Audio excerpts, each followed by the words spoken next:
बिस्मिल्लाहिर्रहमानिर्रहीम। बचपन का शौहर, किस्त नंबर 3। जब आनिया सीढ़ियाँ चढ़ने लगी तो अरीश से ज़बरदस्त की टक्कर हो गई। आह अम्मी, वो गिरते गिरते बची क्योंकि अरीश ने उसे बर वक्त बाजुओं से थाम लिया था।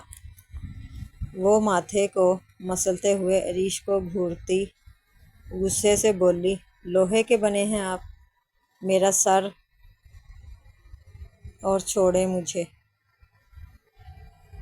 मगर यहाँ अरीश दिलचस्पी से आनिया को देखने में मसरूफ़ था।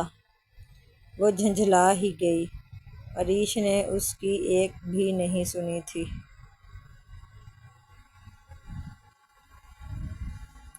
सुनाई नहीं दे रहा? अब क्या दिमाग के साथ साथ कान भी जवाब दे गए हैं आपके?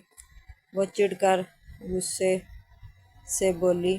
आइस का गुस्सा भी उस बेचारे पर निकल रहा था।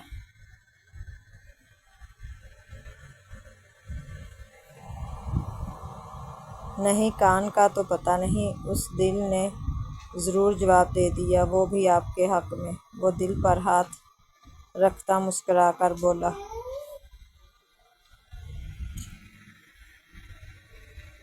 जी। अरीश की बात पर आनिया की भूरी आंखें हैरत से फैल गईं।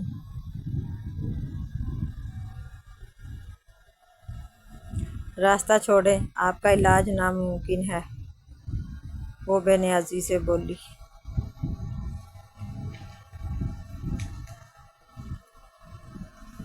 नहीं, आप ऐसा भी नहीं। अगर तुम चाहो तो इस सब का इलाज मुमकिन है, वो मुस्कुराते हुए बोला। क्यों, मैं क्या कोई डॉक्टर हूँ जो इसका इलाज कर सकती हूँ?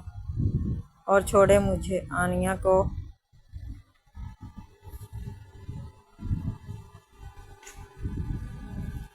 बोलते हुए एहसास हुआ कि वो अभी भी उसे थामे हुए है।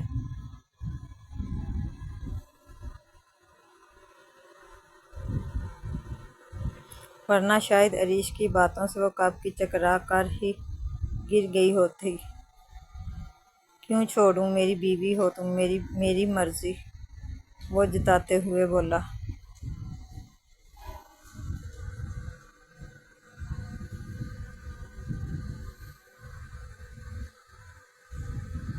ये शौहर के दर्जे अगर फाइज हो ही गए हैं तो किसी और पर जाकर इसका रोब झाड़ें।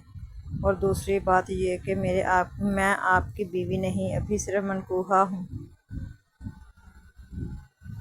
सिर्फ मनकूहा, वो एक एक लफ्ज़ पर जोर देती बोली।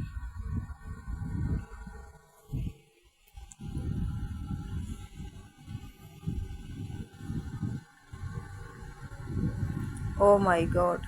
सिर्फ, अभी भी सिर्फ, वो सदमे से बोला। इसका दिल किया कि वो आनिया की अक्ल पे मातम करे।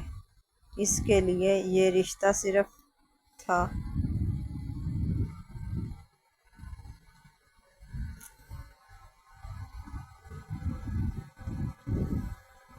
चलो कोई नहीं, बीवी भी बन ही जाओगी। वो वक्त भी ज़्यादा दूर नहीं। वो संभल कर दोबारा से शौक लहजे में बोला।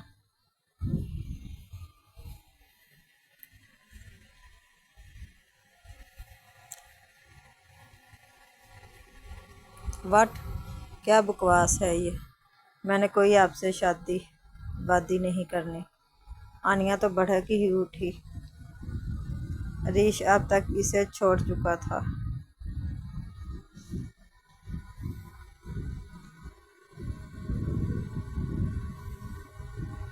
ये तो अब वक्त ही बताएगा, वो ढटाई से बोला। उफ, मुझे आपसे कोई बात ही नहीं करनी, वो ये कहती झंझलाती हुई वहाँ से वॉकआउट कर गई। अरीश भी इसके अंदाज पर मुस्कुराता सीढ़ियाँ उतर गया।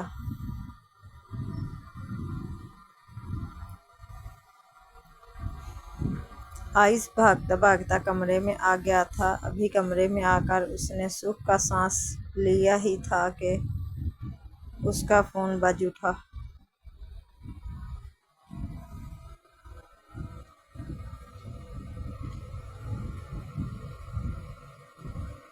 उफ, अब किस को इस वक्त मेरी याद आ गई। वो बुड़बुड़ाता हुआ फ़ोन की तरफ लपका और फ़ोन पर नाम देखकर दंग रह गया। फिर जल्द ही संभल कर फ़ोन यस किया। हेलो, अस्सलाम वालेकुम मामी जान, कैसी हैं आप? कहाँ पे थी? मैं कब से ही ट्राई कर रही हूँ, आप उठा ही नहीं रही थी मामी जान। वो एक ही सांस में फ़ोन उठाते ही शुरू हो चुकी थी कि आइज़ ने उसे बीच में टोका।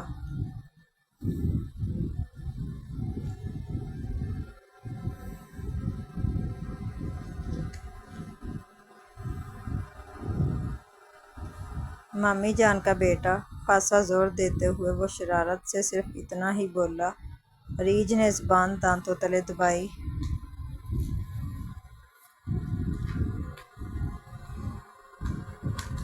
ओह, मुझे लगा कि मामी हैं तो मैं इसलिए बोल दी, और मुझे क्या पता था कि आप होंगे।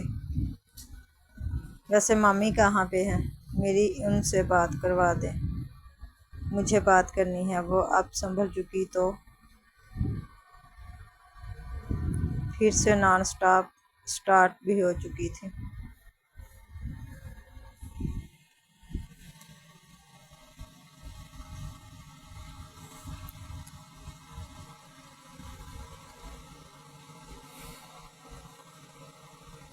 तुम जब भी बोलती हो इतना ज़्यादा ही बोलती हो, आइज़ ने अबरू चुकाकर पूछा। वो उसकी बात सुनकर तप ही गई। आपसे मतलब आपको क्या मसला है? मेरी ज़ुबान मेरी मर्ज़ी। आप कौन होते हैं मुझे बोलने वाले? आइज़ ने फ़ोन कान से हटाकर फ़ोन को घूरा, फिर दोबारा लगा लिया। वह हनूस बोलने में मसरूफ़ थी।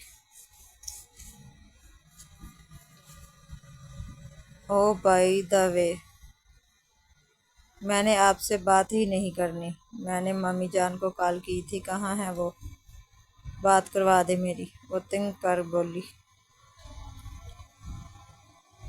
आइज़ हैरान हुआ, यानी वो कब से समझ रही थी कि ये मम्मी का नंबर है। आप चुप क्यों हैं? बोले आइज़। आइज़ को सारी बात में बस इसके मुंह से निकला अपना नाम ही अच्छा लगा था। मैं reach for for you information, आपने मम्मा की जगह मेरे फ़ोन पर कॉल की है। और दूसरी बात कि मैं आपकी बात नहीं करवा सकता उनसे, वो बाज़ार गई हुई हैं। आइज़ ने आराम से जवाब दिया। क्या वाकई मैं ये आपका नंबर है? उस दिन तो मामी ने इसी नंबर से कॉल की थी, तो मुझे लगा कि अच्छा। स्टॉप, रुके, मेरी बात सुने। मैंने आपसे वजह नहीं पूछी, और प्लीज़ आप कम बोला करें थोड़ा। उससे पहले अरीज फिर शुरू होती वो बोल पड़ा। अरीज को तो आइस की बात पर आग ही लग गई।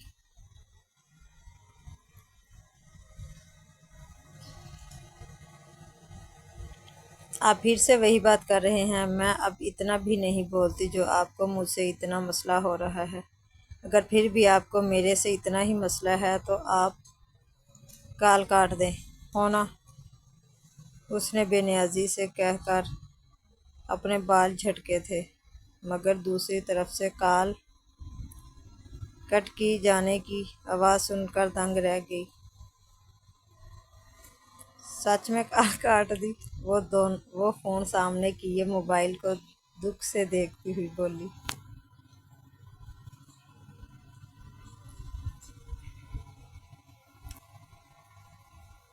मुझे लगा कुछ कहेगा, हो ना बदतमीज़ इंसान, ज़रा मैनज़र नहीं है ऐसे बात करते किसी से। वो मोबाइल बेड पर फेंकने के से अंदाज में रखती हुई बाहर निकल गई।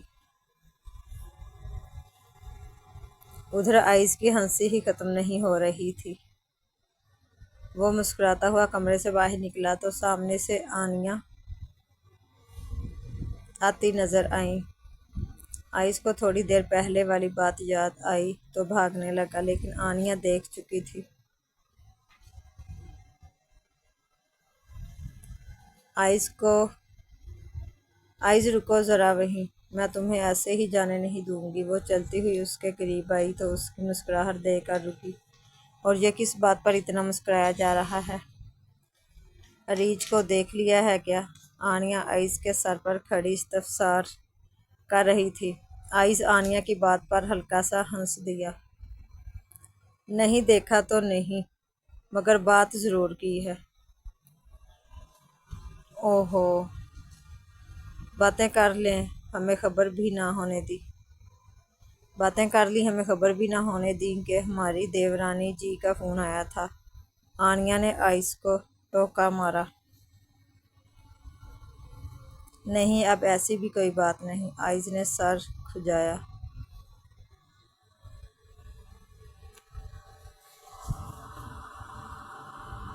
अच्छा जी, अभी से बचपन की भाभी जान प्लस दोस्त गई तेल लेने। वैसे बात क्या हुई? वो आंखें पटपटाती हुई बोली। तो आइज हैरान हुआ। आनिया भाभी जान, मैं कहता हूँ तो बुरा लगता है आपको। अब आप खुद अपने रिश्ते को कब से डिफाइन करने में लगी हुई हैं। आनिया को खुद एहसास ना हुआ था कि वो क्या बोल गई है। आइज ने कहा तो सर झुका गई। अच्छा छोड़ो इन बातों को, नहीं बताना तो ना बताओ। मुझे तो बीच में मत घसीटो, अब नहीं पूछूंगी।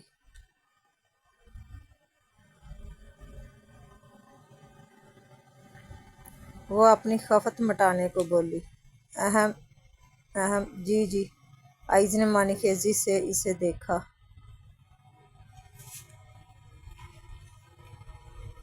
दफा हो जाओ आइस। आनिया आइस को गुस्से से घूरती आगे चली गई। आइस भी सर झटकता हुआ सीटी पर धुन बजाते हुए आगे बढ़ गई।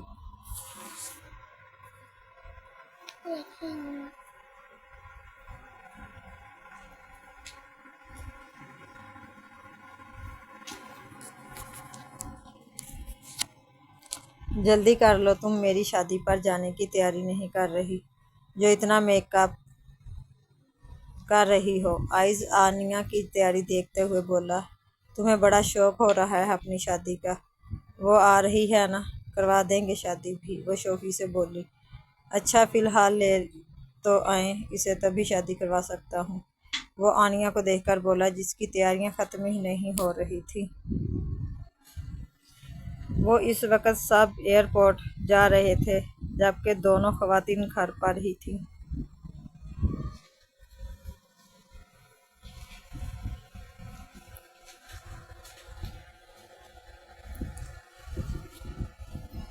आनिया अपने आप को बगौर शीशे में देखती मुस्कुरा दी।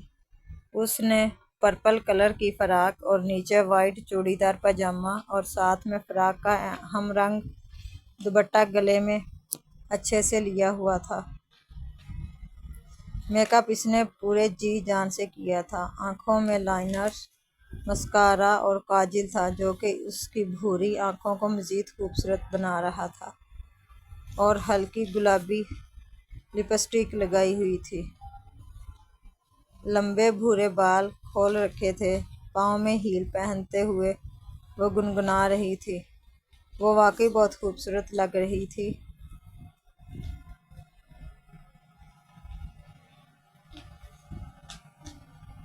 आनिया, हो गया यार, कसम से बहुत प्यारी लग रही हो। अब आ जाओ। आइस आजिज़ आ चुका था। बच्चों आ जाओ, अब देर हो रही है। नीचे से सानिया बेगम की आवाज़ पर वो दोनों कमरे से निकल आए थे। नीचे सब ही खड़े थे। आनिया की तैयारी पर अरीश ने उसे ऊपर से नीचे तक देखा था। वो महबूत सा उसे तक रहा था। फिर एहसास हुआ तो उसने अपने आप को मलामत किया कि कहीं पता नहीं वो क्या समझे।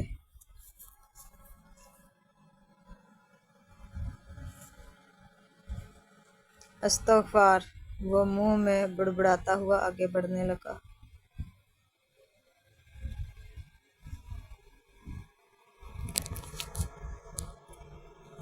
इस्तग़फ़ार नहीं माशाअल्लाह कहते हैं। आनिया ने उसे बताना ज़रूरी समझा। वो अरीश के बराबर में ही खड़ी थी, इसलिए सुन चुकी थी। तुम्हारी तैयारी देखकर मैंने इस्तग़फ़ार ठीक ही बोला है।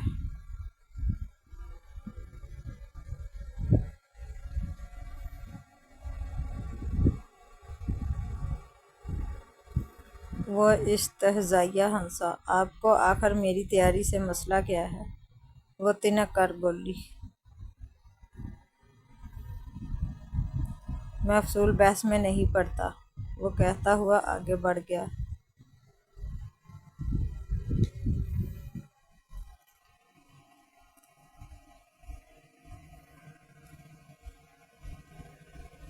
बस करो आनिया, शौहर है तुम्हारा, कह दिया तो क्या हुआ।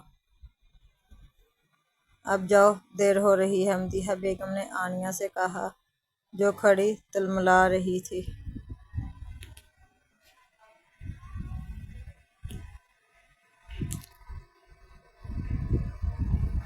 आ जाओ अब, वरना इतनी सारी तैयारी गारत हो जाएगी तुम्हारी अगर मैं छोड़ गया तो। अरीश ने पलटकर बेनियाजी से कहा।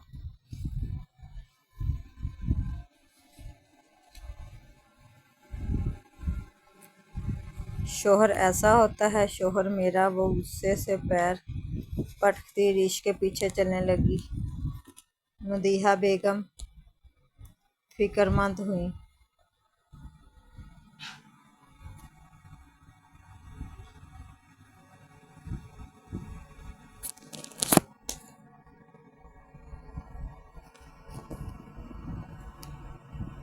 ना जाने कब ये लड़की सुधरेगी, वो सानिया बेगम से बोल रही थी। बच्ची है, ठीक हो जाएगी, उन्होंने तसल्ली देते हुए कहा। कहाँ भाभी, 21 की हो गई है, अभी बच्ची है। मुझे तो फिक्र रहती है इसकी। कहाँ अरीश इतना मैच्योर, और कहाँ ये। वो फिक्र से बोली।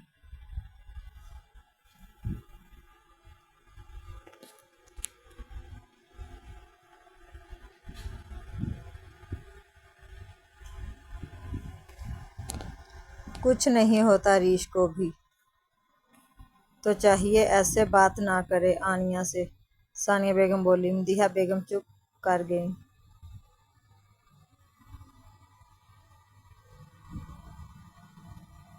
दो गाड़ियां एयरपोर्ट के लिए रवाना हुई थीं। एक में अहमद साहब और जफर साहब ड्राइवर के साथ थे,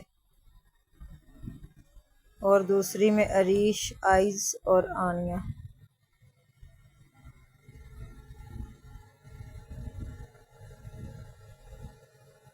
आनिया हमेशा की तरह फ्रंट सीट पर बैठी थी और आइज पिछली सीट पर था। आनिया बोर हो रही थी, वो शीशे से पार देखने लग गई। आइज अपने मोबाइल पर लगा हुआ था। एक तो मैं बोर हो रही हूँ, उनसे इतना नहीं कि कोई बात ही कर लें, खड़ूस कहीं के। वह अरीश को देखते हुए सोच रही थी। अरीश ने ब्लैक कलर की शर्ट और ब्लैक ही पैंट पहन रखी थी। चेहरे पर सख्ती नुमाया थी।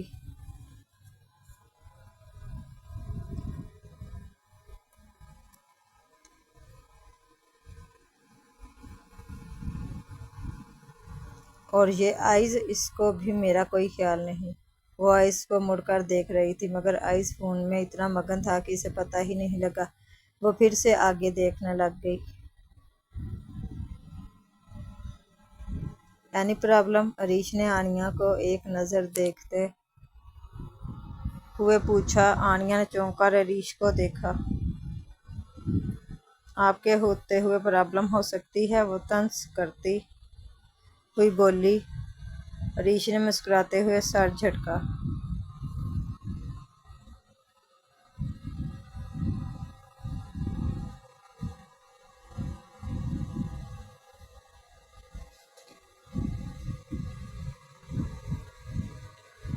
फिर क्या हुआ है मेरे होते हुए भी? वो आखिरी अल्फाज पर जोर देता हुआ बोला।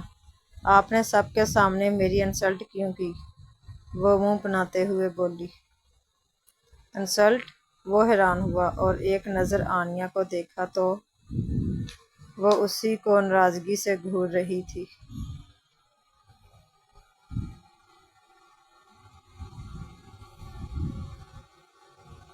हाँ, इंसल्ट। मुझे देखकर आपने इस्तग़फ़ार क्यों कहा? वो इसी तरह नाराज़ सी बोली।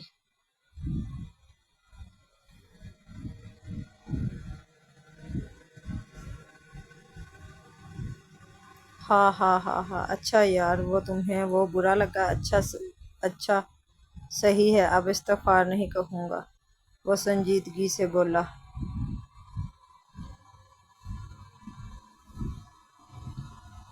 तो बताओ फिर मैं कैसी लग रही हूँ, सच बताना। अरीश 1-2 सेकंड के लिए तो हैरान ही रह गया। ये आनिया ही थी ना? आनिया के लहजे में एक मान सा था। आई साहब तो मोबाइल में ही गुम थे, ना जाने क्या कर रहा था वो कब से। सच बताऊं आनिया, तो तुम ना मुझे। क्या मुझे? अरीश रुका तो आनिया बेताबी से बोली। तुम ना मुझे चुड़ैल लग रही हो। अरीश बोलता हुआ हंस दिया। अरीश दफा हो जाओ, तुम कभी गलती से भी मेरी तारीफ ना करना। वो दोबारा से शीशे के पार देखने लग गई।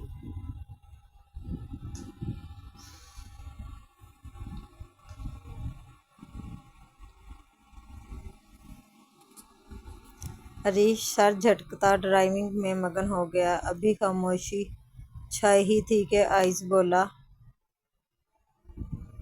आनिया, जिंदा हो? ये इतनी खामोशी से सफ़र क्यों हो रहा है आज?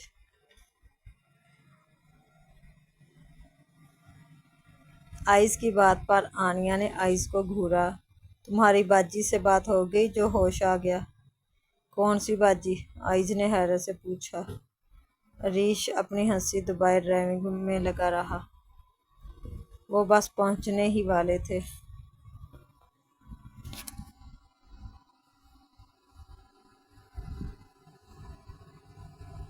आने दो ज़रा एक दफ़ा रीच को, ये तुम्हारी सारी बाजियों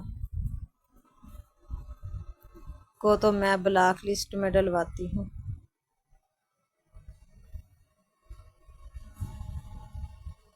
आनिया ने आइस को मैसेज किया क्योंकि रीच भी था तो वो बोल नहीं सकती।